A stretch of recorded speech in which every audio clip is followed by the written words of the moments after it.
Mas, aku nggak mau ngelakuin kayak gini lagi, ujar Dina sembari menangis.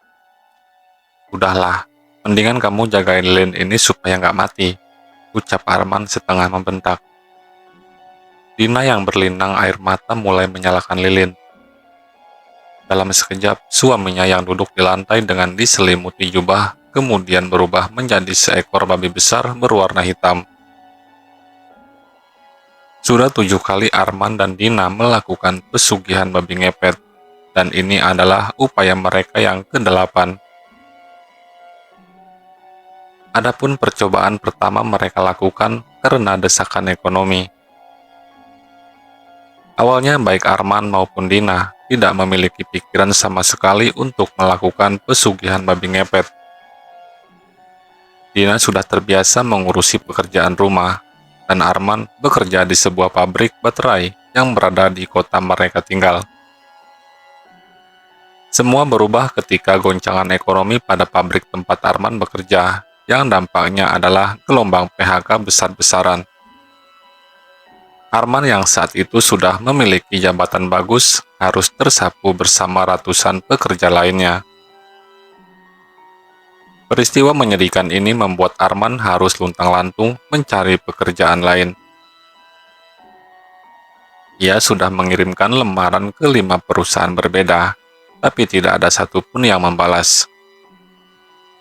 Pria itu berasumsi bahwa penolakan yang terjadi dalam upayanya mencari pekerjaan diakibatkan oleh usianya yang hampir menginjak 45 tahun. Uang pesangon pun tidak mereka manfaatkan dengan baik. Baik Arman maupun Dina merasa tidak memiliki kemampuan untuk mengelola bisnis, sehingga mereka memilih untuk menyimpannya, berharap ada peluang bisnis yang cocok untuk mereka pekerjakan. Nasib berkata lain, uang pesangon mereka yang semakin menipis tidak diiringi dengan usaha mereka untuk mendirikan sebuah bisnis. Arman dan Dina malah menggunakannya untuk membeli barang elektronik, juga perabotan rumah tangga.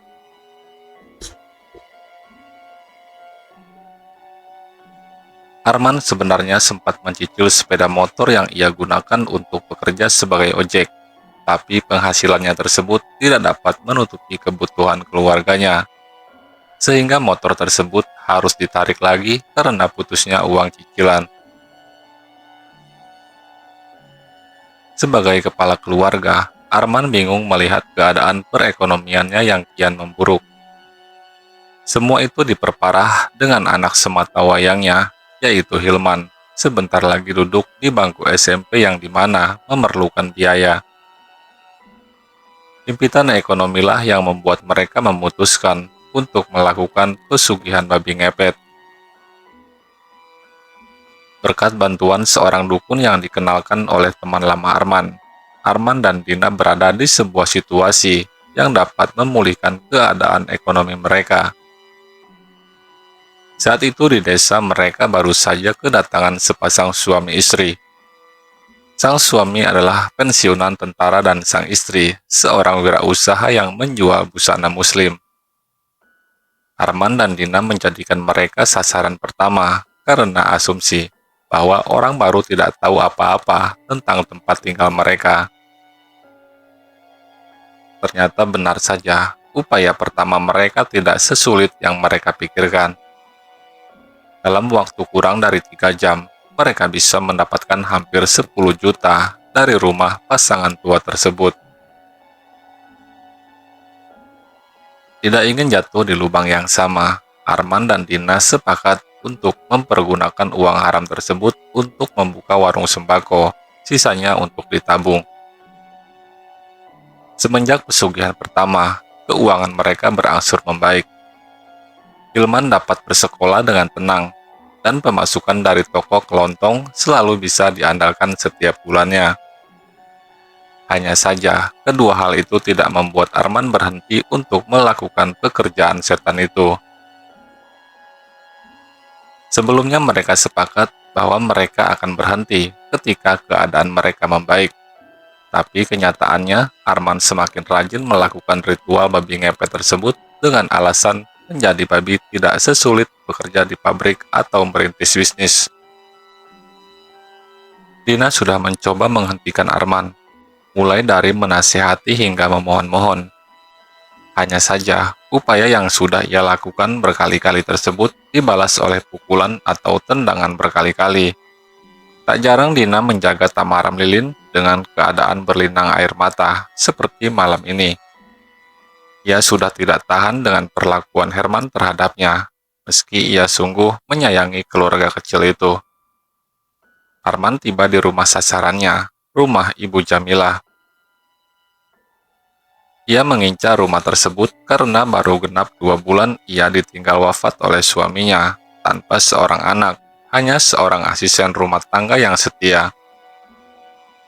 Arman mulai menggesek-gesekkan hidung ke pagar rumah Ibu Jamilah yang tingginya 1,5 meter. Entah bagaimana caranya, dengan menggesek-gesekkan hidung ke pagar rumah sasaran, uang si pemilik rumah otomatis berpindah ke hadapan Dina. Di hadapan Dina, uang pecahan 100.000 berserakan, tapi tidak, wajahnya sama sekali tidak menunjukkan kebahagiaan. Ia memikirkan keselamatan Arman dan perasaan anak semata wayangnya Hilman jika tahu bahwa semua yang dimilikinya adalah hasil pesugihan. Saat sedang asyik menggesek-gesek pagar, ada cahaya yang menyilaukan penglihatan Arman. Dalam wujud babi, ia terperanjat karena cahaya tersebut tidak beranjak, pertanda bahwa seseorang yang menggunakannya memperhatikannya. "Babi, ada babi!" teriak seorang pria di atas sepeda motornya. Arman tidak dapat melihat jelas wajah pria tersebut karena ia panik dan memutuskan untuk melarikan diri. Melihat seekor babi berlari ketika diteriaki membuat si pengendara motor berpikiran bahwa yang ia lihat bukanlah babi biasa. Ia kemudian memacu sepeda motornya untuk mengejar Arman, sambil berteriak untuk memberitahukan bahwa ada babi ngepet.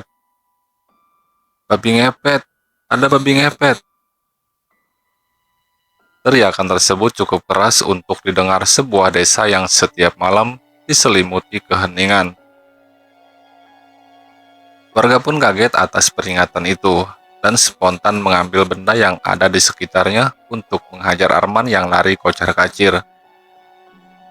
Kesempatan Arman untuk bisa melarikan diri semakin kecil karena ia melihat jumlah warga yang mengejarnya semakin banyak, dan beberapanya membawa tali dan senjata tajam. Arman tak tahu harus berlari kemana. Ia hanya mencoba mencari jalan yang sekiranya tidak ada orang. Meski begitu, upayanya untuk menghindar dari amukan warga desa harus gagal karena tembakan dari senapan angin. 2 butir peluru yang menembus paha membuatnya tumbang. Dalam wujud babi, Arman diikat dengan keadaan babak belur, lalu diarak menuju kantor kepala desa. Apa yang Arman lihat sekarang ini mungkin adalah waktu-waktu terakhirnya, termasuk waktu terakhir bagi dirinya untuk melihat istri dan anak kesayangannya yang terlihat dari kejauhan, pergi membawa 2 tas dan 3 bungkusan besar tanpa ia bisa memanggilnya.